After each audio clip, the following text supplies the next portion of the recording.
yang berjudul Filsafat Politik Antara Barat dan Islam. A few moments later. Ada dua bagian pembahasan. Bagian pertama, filsafat politik Barat. Bagian kedua, filsafat politik di dunia Islam. Filsafat politik Barat. A. Pemikiran politik Yunani.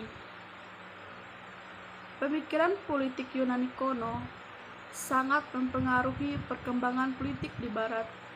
Beberapa tokoh penting dalam pemikiran politik Yunani kuno antara lain Plato, Aristoteles, dan Socrates. Plato mengembangkan pandangan bahwa negara yang baik adalah negara yang diatur oleh orang-orang bijaksana dan memiliki pengetahuan yang luas. Ia juga mengembangkan konsep negara ideal yang diatur oleh seorang raja filsuf. Aristoteles mengembangkan pandangan bahwa negara seharusnya diatur dengan prinsip-prinsip keadilan dan kesetaraan. Ia juga mengembangkan konsep tiga bentuk pemerintahan, yaitu monarki, aristokrasi, dan demokrasi. Secara keseluruhan, pemikiran politik Yunani kuno menekankan pentingnya keadilan, kebenaran, partisipasi politik, dan negara yang diatur oleh orang-orang yang bijaksana dan terdidik. Pemikiran ini masih relevan hingga saat ini dan terus mempengaruhi perkembangan politik di Barat dan di seluruh dunia. B. Pemikiran filsafat politik pada zaman Romawi. Pemikiran filsafat politik pada zaman Romawi banyak dipengaruhi oleh pemikiran politik Yunani kuno. Beberapa tokoh penting dalam pemikiran politik pada zaman Romawi antara lain Cicero, Seneca, dan Marcus Aurelius. Cicero mengembangkan pandangan bahwa negara harus diatur dengan prinsip-prinsip keadilan dan kesetaraan. Ia juga mengembangkan konsep hukum alam yang menyatakan bahwa ada prinsip-prinsip moral yang universal dan harus dihormati oleh semua orang. Seneca mengajarkan bahwa tugas utama pemerintah adalah untuk melindungi kebebasan individu dan menghormati hak asasi manusia. Ia juga mengembangkan konsep kebijaksanaan yang menekankan kepentingan kepemimpinan yang bijaksana dan bertanggung jawab.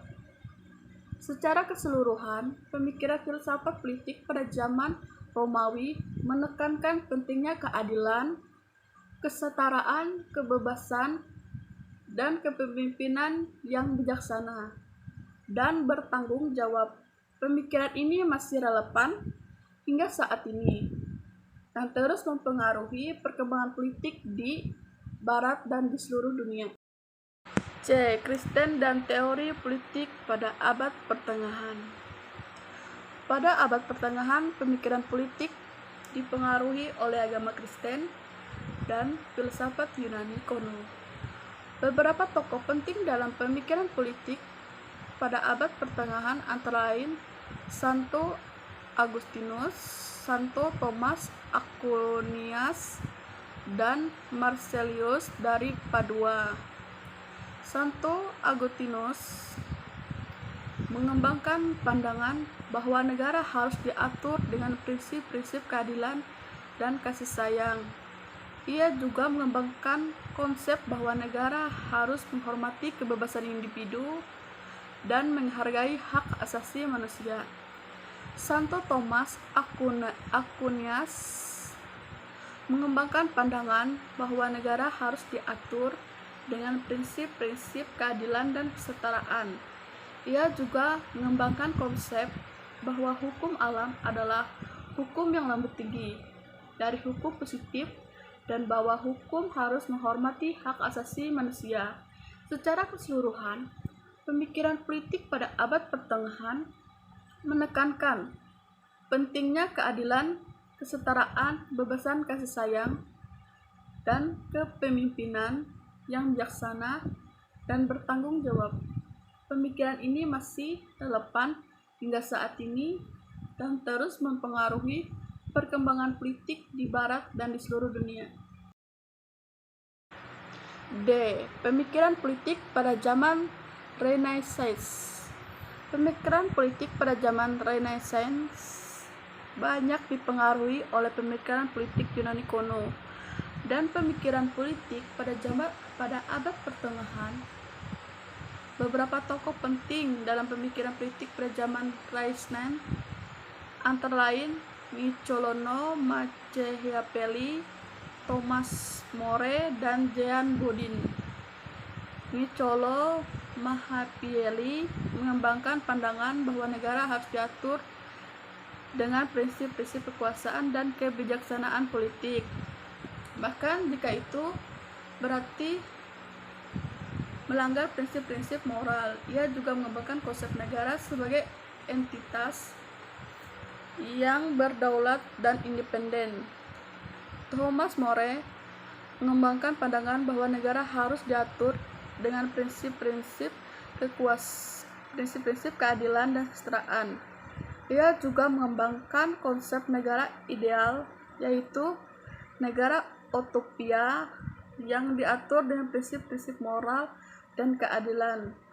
Secara keseluruhan, pemikiran politik pada zaman Renaissance menekankan pentingnya kekuasaan, kebijaksanaan politik, keadilan dan kesetaraan, kedaulatan dan kepemimpinan yang bijaksana dan bertanggung jawab. Pemikiran ini masih relevan hingga saat ini dan terus mempengaruhi perkembangan politik di Barat dan di seluruh dunia. Pemikiran filsafat politik pada zaman modern dan kontemporer. Pemikiran filsafat politik pada zaman modern dan kontemporer banyak dipengaruhi oleh pemikiran politik pada zaman Renaissance dan pemikiran politik pada abad pertengahan.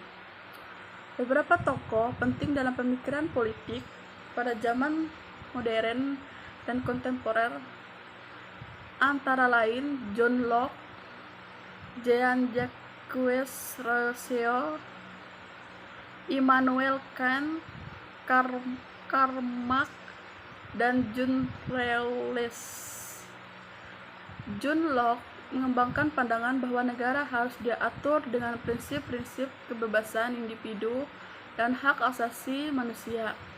Ia juga mengembangkan konsep negara sebagai identitas yang berdaulat dan independen. Jean-Jacques Rousseau mengembangkan pandangan bahwa negara harus diatur dengan prinsip-prinsip keadilan dan kesetaraan. Ia juga mengembangkan konsep negara sosial,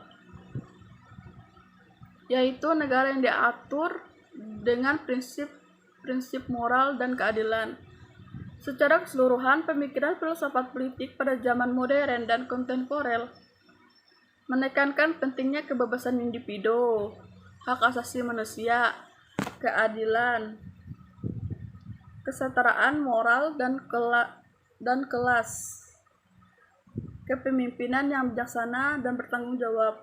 Pemikiran ini masih relevan hingga saat ini dan terus mempengaruhi perkembangan politik Barat dan di seluruh dunia. Filsafat politik di dunia Islam. Karakteristik negara dalam Al-Quran dan unsur-unsur terpentingnya.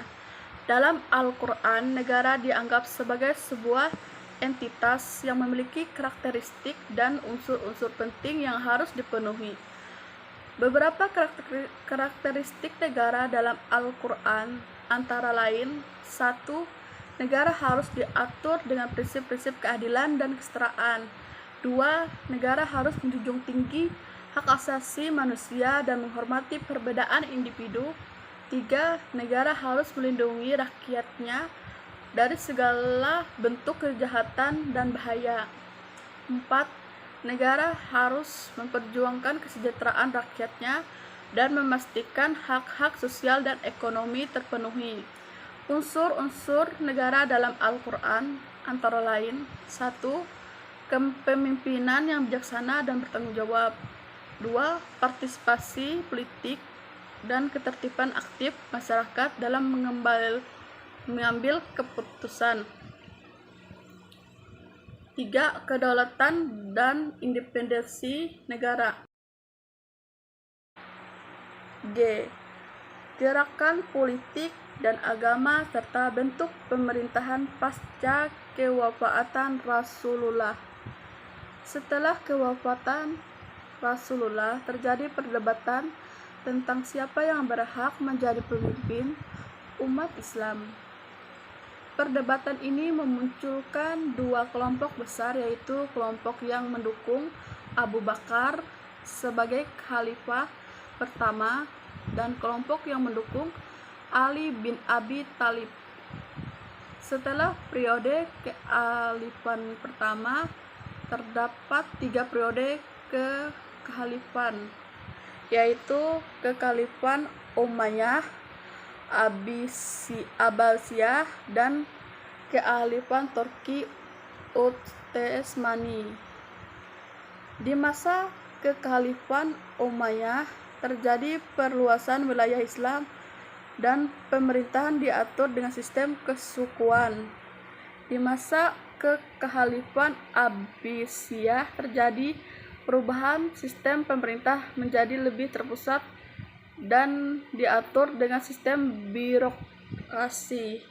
Sedangkan di masa kekhalifahan Turki Utsmani terjadi perluasan wilayah dan pemerintahan diatur dengan sistem kesultanan. Selain itu, terdapat gerakan politik dan agama yang muncul di masa pasca kewafatan Rasulullah, antara lain 1. Khawarijid, yang merupakan kelompok yang menolak keputusan khalifah dan menganggap bahwa Allah yang berhak menentukan pemimpin umat Islam.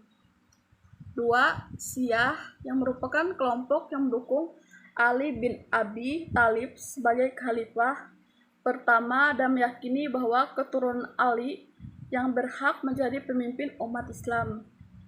3. Sufi, yang merupakan kelompok yang menekankan pentingnya spiritualitas dan hubungan individu dengan Allah. H. Sistem pemerintahan pada zaman Muawiyah. Zaman kekhalifahan Muawiyah merupakan periode penting dalam sejarah Islam karena di sini terjadi perubahan signifikan dalam sistem pemerintahan. Muawiyah memperkenalkan sistem pemerintahan yang berbeda dengan sistem pemerintahan pada masa sebelumnya. Sistem pemerintahan pada zaman kekhalifahan Muawiyah diatur dengan sistem birokrasi yang lebih terpusat. Muawiyah menempatkan gubernur di setiap provinsi dan memberikan kekuasaan yang luas kepada mereka untuk mengatur wilayah tersebut. Gubernur bertanggung jawab langsung kepada khalifah dan harus melaporkan kondisi wilayahnya secara teratur. Muawiyah juga memperkenalkan sistem jizyah, yaitu pajak yang dikenakan kepada non-muslim yang tinggal di wilayah Islam. Secara keseluruhan, sistem pemerintahan pada masa kekhalifahan Muawiyah diatur dengan sistem birokrasi yang lebih terpusat dan memperkuat militer secara hubungan dengan bangsa Bizantium. Namun sistem pemerintahan ini juga diwarnai dengan kritik dan beberapa ulama dan tokoh masyarakat yang menganggap sistem yang terpusat dan otoriter tidak sesuai dengan prinsip-prinsip Islam. Sekian dan terima kasih. Jangan lupa like dan komen video saya. Semoga bermanfaat.